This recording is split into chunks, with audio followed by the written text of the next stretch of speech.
is a dramatic moment as President Roosevelt signs the bill legalizing beer after 13 years in which its sale was prohibited. So another Roosevelt pre-election promise has become another Roosevelt accomplishment, and in the shortest possible time for such an important measure.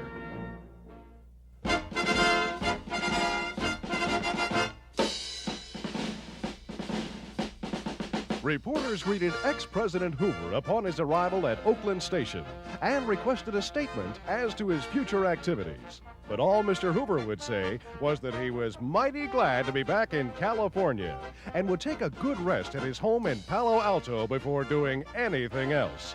Mrs. Hoover and son Alan were mighty glad to have the head of the family home again.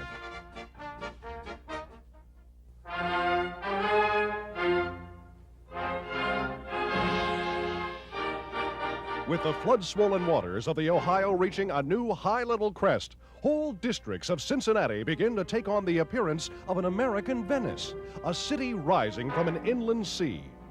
Industrial sections are entirely cut off from ordinary traffic, bringing additional hardships to thousands of workers deprived of their means of livelihood. Buildings flooded, waterlogged, and some collapsed, reduced to mere piles of wreckage. Red Cross traffic maintained in rowboats and rafts, anything that will float. Homekeepers marooned, depending on supplies ferried across the swirling waters in this primitive fashion. Volunteer workers doing a big job in rescuing and supplying those cut off by the invading flood. This is the picture presented by the inundated city. Housewives have to learn a new art in landing the goods delivered by the boats. It's like the old sport of pulling up a crab at the end of a string. And sometimes the crab falls. There she goes.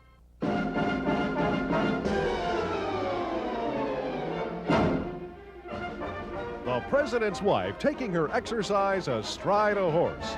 It's been a long time since Washington has seen a sight like this. And it looks good.